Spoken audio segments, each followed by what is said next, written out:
வணக்கம் நண்பர்களே. பூமியில் வாழும் மனித இனம் அழிந்து போவதற்கு பல்வேறு வாய்ப்புகள் உள்ளன என்பது உண்மை. இதில் தற்போது விண்வெளியில் ஏற்படும் மாற்றங்களால் பூமிக்கும் மனிதர்களுக்கும் ஏற்பட இருக்கும் ஆபத்துகள் குறித்து தீவிரமான ஆய்வுகள் நடைபெற்று வருகின்றன. நம்மை சுற்றியுள்ள பிரபஞ்சம் பல மர்மங்கள் நிறைந்த ஒன்றாகவே இருக்கிறது.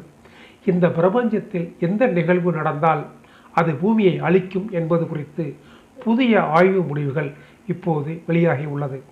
பிரபஞ்சம் குறித்து ஆய்வு நடத்தி வரும் ஆய்வாளர்கள் பூமி எப்படி அழிய வாய்ப்பு இருக்கிறது, இதனால் எந்த அளவுக்கு ஆபத்தான சூழல் உருவாகும் என்பது குறித்து சில பரபரப்பான தகவல்களை பகிர்ந்துள்ளனர். விண்வெளியில் நம்மால் புரிந்து கொள்ள முடியாத பல்வேறு பொருட்கள் உள்ளன. அதில் நியூட்ரான் நட்சத்திரமும் ஒன்று. நியூட்ரான் நட்சத்திரம் மோதும் நிகழ்வு எவ்வளவு அருகில் நடந்தால் பூமியில் உள்ள அனைத்து உயிரினங்களும் அழியும் அபாயம் ஏற்படும் என விஞ்ஞானிகள் தற்போது கண்டுபிடித்துள்ளனர். இந்த நிகழ்வை ஆய்வாளர்கள் கிலோனோவா என்று அழைக்கிறார்கள். பிரபஞ்சத்தில் ஏற்படும் மிகவும் சக்தி வாய்ந்த வெடி நிகழ்வாக இந்த நியூட்ரான் நட்சத்திர மோதல் இருக்கும் என ஆய்வாளர்கள் கருதுகின்றனர். இந்த நியூட்ரான் நட்சத்திர நிகழ்வு நடந்தால் காமா கதிர், காஸ்மிக் கதிர் மற்றும் எக்ஸ் கதிர் போன்ற கொடிய கதிர்வீச்சுகள் வெளியிடுவதால் நமது பூமி கிரகணம் ஒட்டுமொத்தமாக பாதிக்கப்படும் அபாயம் உள்ளதாக கண்டுபிடித்துள்ளனர்.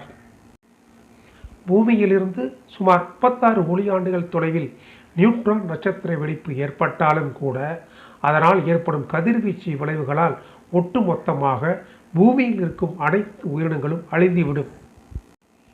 பொதுவாக விண்வெளி தூரத்தை ஒளியாண்டு கணக்கில் தான் கணக்கிடுவார்கள். அதாவது ஒளியின் வேகம் நொடிக்கு 1,80,000 கிலோமீட்டர் ஆகும். சூரியனிலிருந்து வரும் ஒளி பூமியை அடைய 8.20 நிமிடங்கள் ஆகிறது.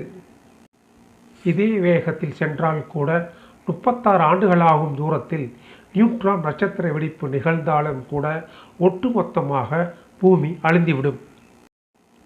அதிக அடர்த்தியான நியூட்ரான் நட்சத்திரங்கள் மோதும் போது வெளியாகும் கதிர்கள் பூமியை பாதுகாக்கும் ஓசோன் படலத்தை ஒட்டுமொத்தமாக அழித்துவிடும். இதனால் நமது பூமியில் அடுத்த 1000 ஆண்டுகளுக்கு புறஊதா கதிர்வீச்சால் பாதிக்கப்படும். பூமியில் 1000 ஆண்டுகளுக்கு புல் பூண்டு கூட உழைக்காது. நியூட்ரான் நட்சத்திரம் வெடித்தாலோ அல்லது 2 நட்சத்திரங்கள் மோதிக்கொண்டாலோ பூமிக்கு ஆபத்துதான். பிரபஞ்சத்தில் ஏதோ ஒரு மூலையில் நடக்கும் சம்பவங்கள் எப்படி பூமியை பாதிக்கும் என்ற கேள்வி உங்களுக்கு வரலாம். மனிதர்களால் உருவாக்கப்பட்ட அணுகுண்டுகளை சில நொடிகளில் பல லட்சம் பேரை அழிக்கும் வல்லமை கொண்டது.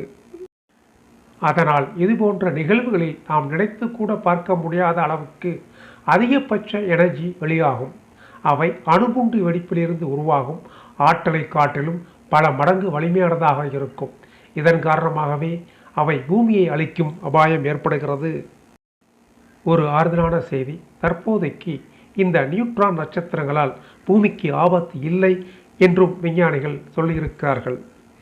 மீண்டும் ஒரு புதிய தகவலோடு சந்திக்கிறேன். வணக்கம்.